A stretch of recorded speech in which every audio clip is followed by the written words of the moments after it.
Hello, this is Angelica Yingst, and you're listening to Centered, grounded conversations about the metaphysical.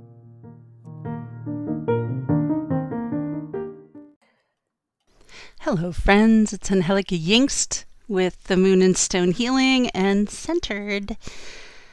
You know, because you're listening. So I thought I would rebroadcast one of the things I recorded for Yule. This was recorded in 2023, but it's just the history of Winter Solstice, Yule, Christmas, and I really talk about the different, like, why do we use the Wheel of the Year? What is the agrarian calendar? Blah, blah, blah.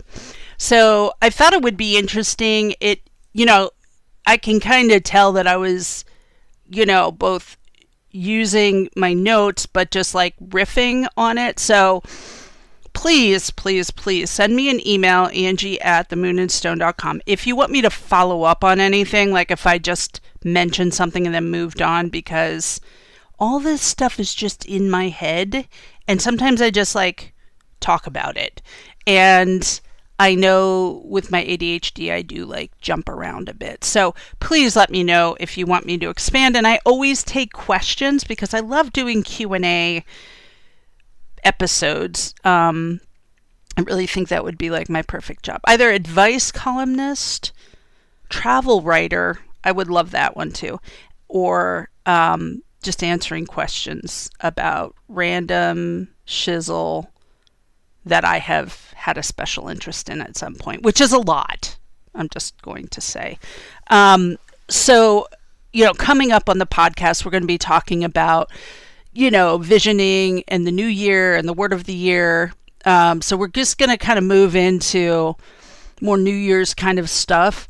I'm going to talk about 2026, which is a 10-year, which will be really fun from a tarot perspective.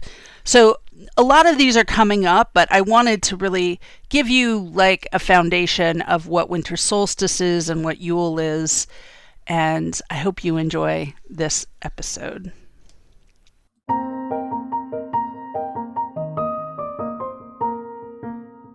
We can call it Winter Solstice, you can call it Yule, you can call it midwinter, but it comes every year in the Northern Hemisphere between December 20th and 22nd, and in the Southern Hemisphere it falls June 20th to 22nd, so we're going into summer solstice. So, on my podcast, I've spent a few years honoring the different points on the Wheel of the Year because as an earth medicine practitioner and a healer, I often work with people who are disconnected from earth rhythms. And while women kind of honor it naturally by the cycles of the moon, because we have our own moon cycle, which is a 28-day pattern of bleeding and fertility and release, the earth has its own cycles. And, we go through it in the day from dawn to night, and we go through it in the year from spring to winter.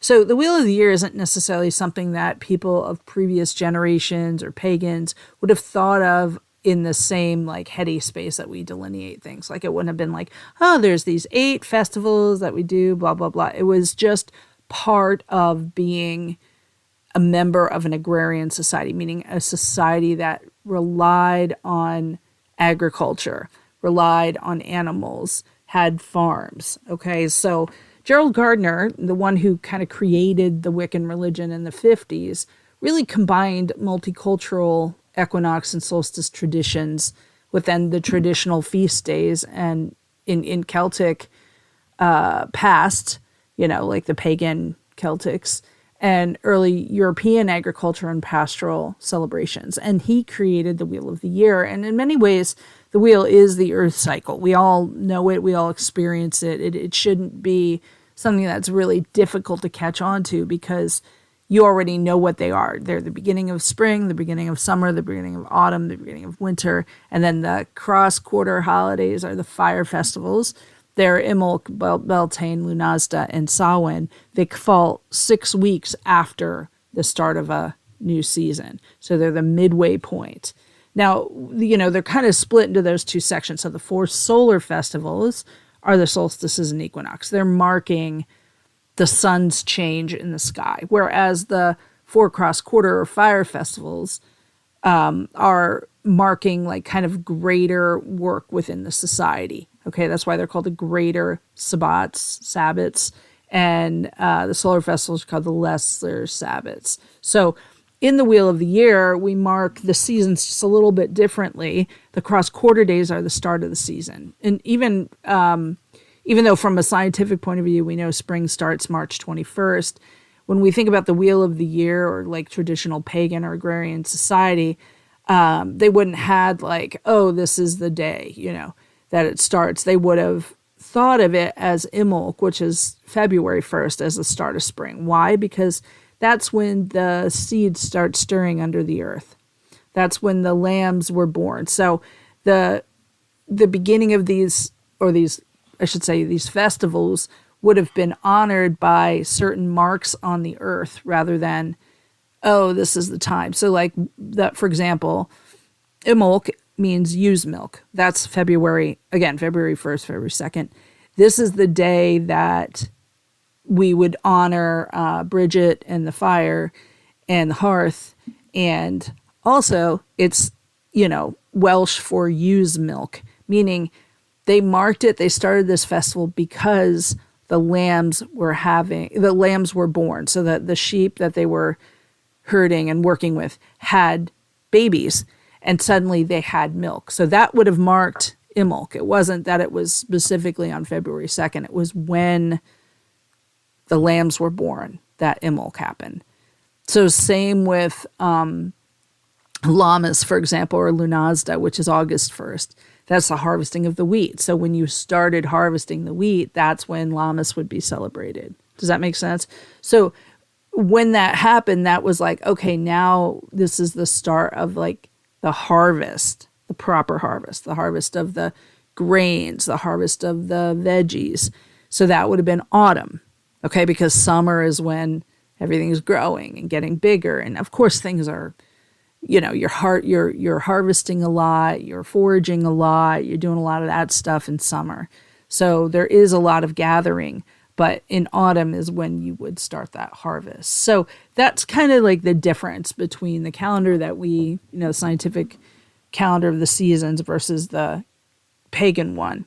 So on a side note, just to say that Gardner purposefully picked celebrations from different cultures and mythology. And he really focused on Northern European, though he did sometimes use other religions or other practices. And he really standardized the Wheel of the Year. And, one of the things that Gardner and others did, especially in the spiritualist community, and then, when you think of like the Hermetic Order of the Golden Dawn, and then you have all these other religions coming up in the early 20th century within the white community, within the black community, which kind of tapped into a quote unquote mystical ideal. So they would use like Egyptian symbols, even though they weren't Egyptian. So there's a lot of this kind of cultural appropriation. So I'm going to tell you about the ways, whether you want to use them or not, as is your business. I don't care. I have no judgment around it. But for me, the important aspect of using the wheel, and I like Gardner's idea of like standardizing it a little bit, because we are disconnected. I don't have sheep. I don't know when the lambs are going to be born. So to kind of know, okay, February 2nd is about that time, February 1st, February 2nd. So, for me, why I honor it in my home is because it honors the earth and the weather, the seasons, the crop cycles, soil, water, wind. All those things were very important to people who were living and still who live as farmers and who live in this kind of agrarian community where everybody worked together in some ways. So the cycles of the earth become the cycles of your home. So, you would not necessarily be doing winter things in summer and vice versa. So I like to call it the agrarian calendar rather than the Wheel of the Year, but like you do you, call it whatever. I often will switch back and forth, but honoring the agrarian festivals puts us in touch with the earth. And to me, that's very important. The connection with the earth, being a good steward of the earth, being in communion or in symphony with the cycles of plants and the animals, and remembering that they're also affected by the cycles of the earth and the moon and the cosmos. And they obviously tend to be more connected than we are. They know when for example, there's an earthquake coming, or they know, okay, now is the time I start gathering my nuts, God, that's my kids would laugh when I said that.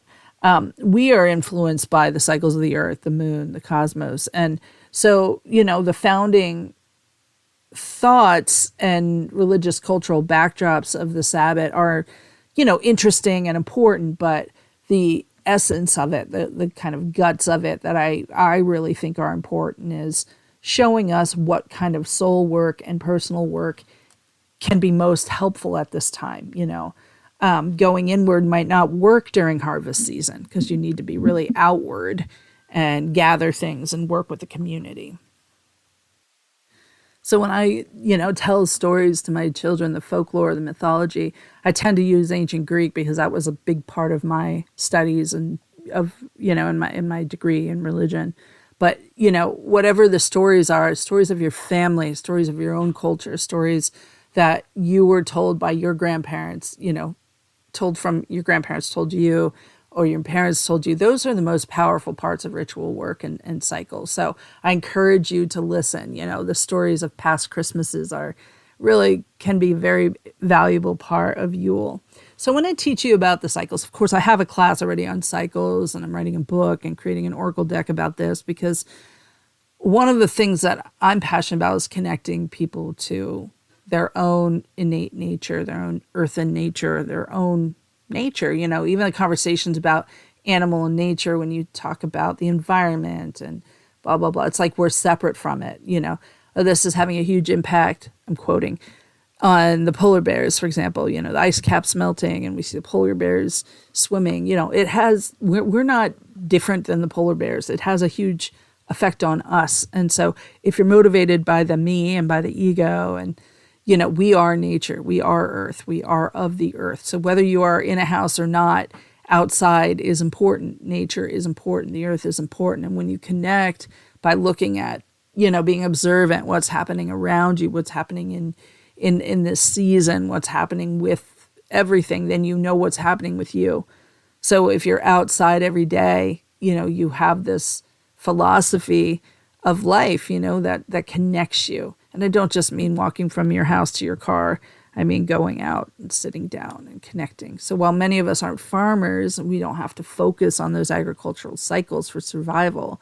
The agricultural wheel of the year, the agrarian calendar, reflects our inner growth patterns. So when we tie our inner work to earth cycles, we also can notice that the wind is kind of at our back when we're doing that work. So some of the celebrations at Yule and Midwinter are really interesting. Of course, Gardner based Yule on Celtic and Northern European festivals, but most cultures have a celebration around this time of year for the dark. Okay, so spring was kind of a time to honor and pray for good crops. And then summer and winter is when we harvest and plant and harvest and ready for winter, and we prep. And then winter was a time defined by, inwardness. Everybody went in their homes and they kind of stayed in there. And that probably came around the first big snow, which was probably around Winter Solstice. And the darkest night of the year, the longest night of the year. So winter was a time that was, that could be said to define the success of a community. So basically, if you were surviving the winter, you did good. If you weren't, if you were hungry, if you were asking neighbors for food, you weren't, using the summer for, something happened, whether it's the weather or whatever, something happened. So you kind of base your success on whether you could survive the winter. So in autumn, wintering in basically meant prepping for winter. So you were canning, preserving food, gathering fuel, which is like wood and sticks and all of that. You were putting your fields to bed, and then people kind of went in their homes and hunkered down. They were living off their stores, which is why harvest is so important. They were sometimes going out for hunts in the winter for meat, for deer, for whatever they could find. So that's why you have the hunter's moon in November, is because first of all, the moon is closer to the earth, so it looks really big, and it was so bright you could hunt by it.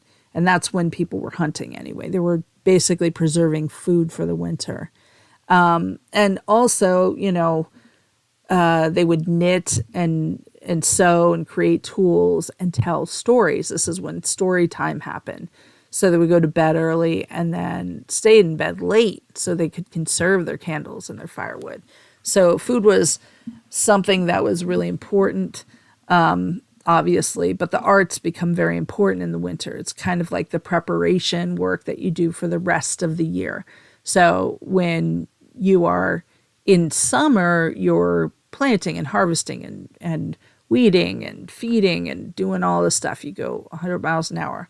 So, when we live really divorced from the winter, we also are like, oh, we just go from climate controlled place, steady 70 degrees, to climate controlled place, to climate controlled place. And people still complain about it. So, but winter is important. It is a hibernation. It's a time for self-care, self-reflection, and dealing with shadow and dark and light. So Yule is the ancient pagan festival of winter solstice, and it begins to merge with Christmas in the 10th century when King Hakon Haraldsson of Norway becomes Christian after a visit to England. So when he returns home, he insists that the two holidays be celebrated together. So he makes a law that everyone must have enough ale for their household and celebrate the holiday until the ale ran out. So the idea was really that you were partying down. In Wiccan lore, this is a time when the Solar King is born. So you can say reborn because he dies every year at Samhain. Grief is there. And then he's reborn from the Divine Mother at midwinter. So in some neo-pagan traditions, the Holly King, the king of the waning year, loses his battle with the Oak King. Now, holly is an evergreen. It survives the harshness of winter. So you're kind of like, hey, why is the Holly King losing in winter? Because, at the winter solstice, that's when the sun starts getting bigger. So he is battling through this time until the Oak King finally takes over. Now, the Holly King is also the Winter King or the underworld lord, and he represents death. So in the summer months, the Oak King represents life. He is the king of the waxing year. So oak starts to come into its full power through this time. It's kind of like they're always battling, but inevitably the Holly King is losing and oak comes into being. And then at summer solstice, the Holly King starts to overtake oak again. So Odin is also really associated with Yule because in Norse mythology, he was portrayed as someone riding with a sleigh with his eight-legged horse Sleipnir across the sky. And he was leading what was called the Wild Hunt, which is a procession of the dead during the dark time of the night, watching over the 9 worlds with the elves by his side.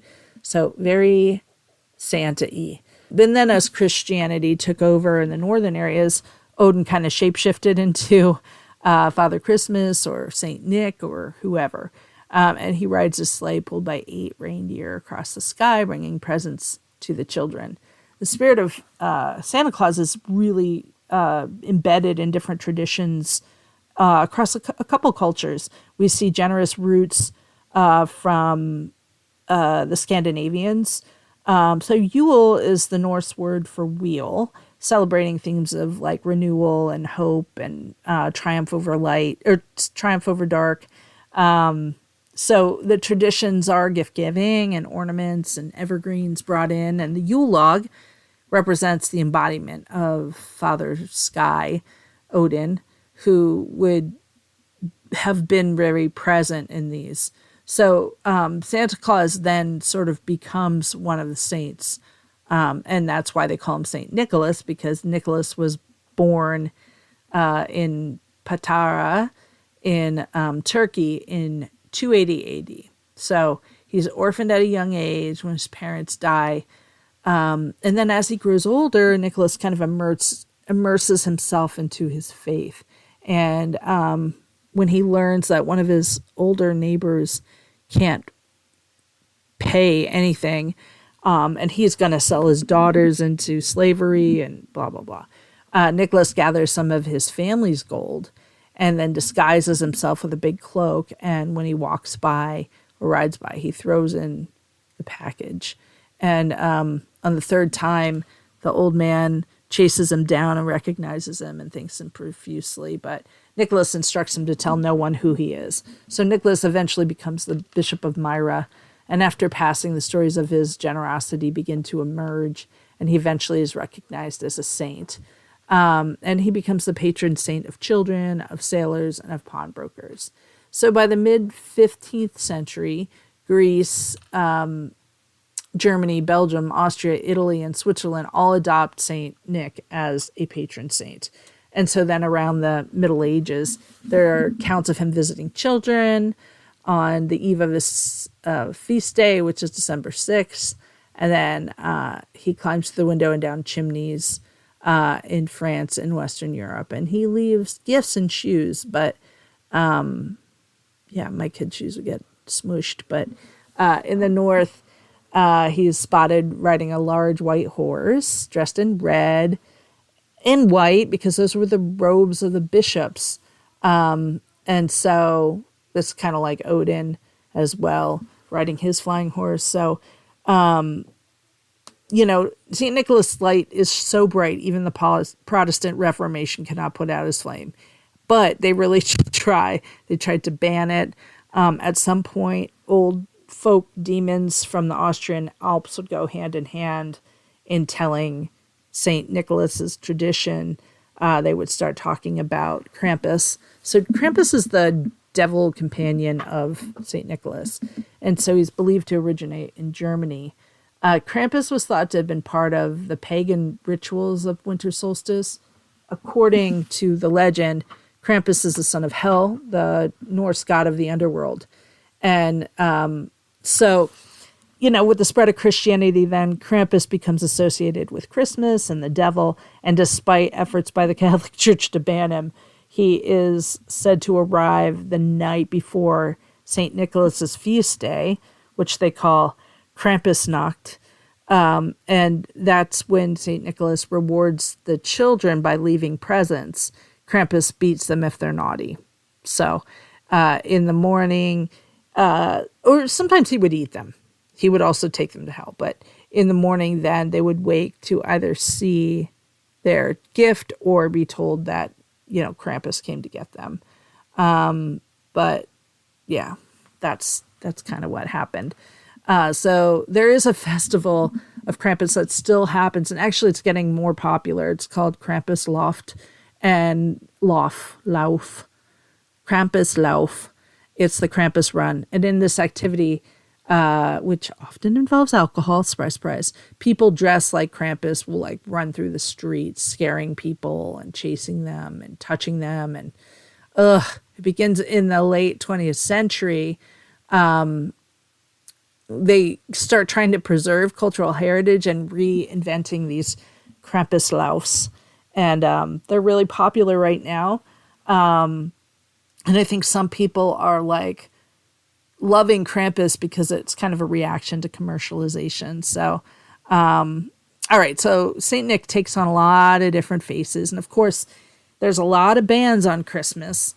So in the Netherlands, they had kind of an issue with St. Nick. So because it was a Catholic saint, they started calling him Sinterklaas, and he arrives by boat and he just makes people comfortable.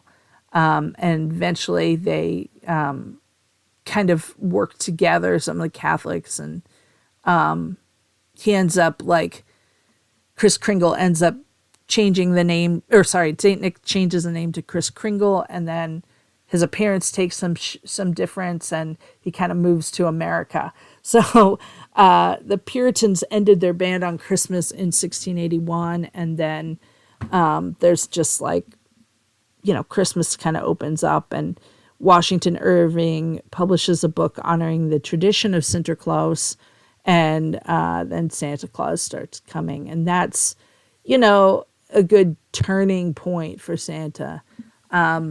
So while everybody has traditions at the winter, creating your own can be really important, and it can be a time to honor grief and loss.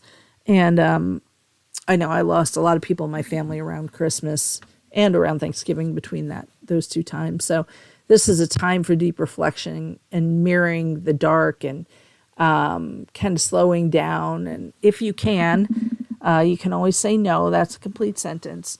But Yule really honors this mother aspect of the goddess, since she births the sun king. And she really takes care of him. So many people will talk about the mother aspect of the goddess. But here we really see her give birth. So it's really about putting things into motion. And so the Samhain, for example, we're coming out of the crone. Now we're moving into mother. And at Imbolc, we'll move back into the maiden. So when we honor kind of the mother, we're honoring the birth of the sun. And so in Old Norse, there was a heathen festival that lasted from Winter Solstice to January that honored the birth of the sun, S-U-N. And ancient Romans called this Dies Natiles Solis Victi. And if that sounds familiar, because the Solis Victi was, the guy who started Constantine's religion. He was a Solis Invicti adherent, which was the celebration and honoring of the Sun King. He honored King Helios, and he honored Mithras, and he honored that solar deity. And then the Christians in the 4th century take this festival and also honor the birth of Jesus. So you can kind of see how they all kind of intertwine at some point. And then, between the Catholics and the Protestants, it gets even more complex. But there's a lot of symbols that are very with us today. The evergreen, the reminder that life goes on even in dark moments, that there's still green. The holly represents the holly king, of course. Wreaths represent the cycle of dark and light. And so, I think if you're wanting to work with this energy right now, the best thing to do is think about self-care. Where have you been struggling? What do you need to do? Think about where you feel stuck, where you feel like light is not strong, and then what's ready for release. So we're looking at some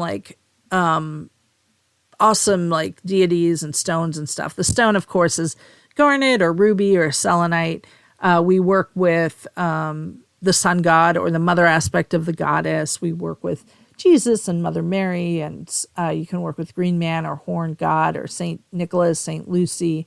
We have the animals of stag and bear. We have the stones of garnet, ruby, and selenite, like I said, herbs of cedar, fir, and pine. You can also use cinnamon or mistletoe.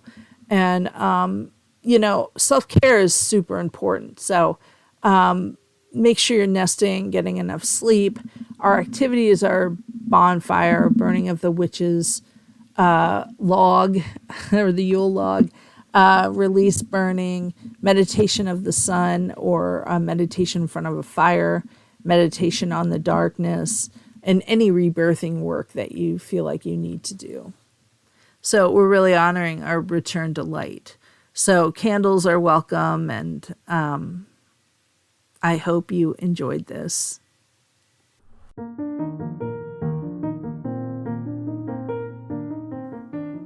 Thanks for listening to Centered with me, Angie Yingst.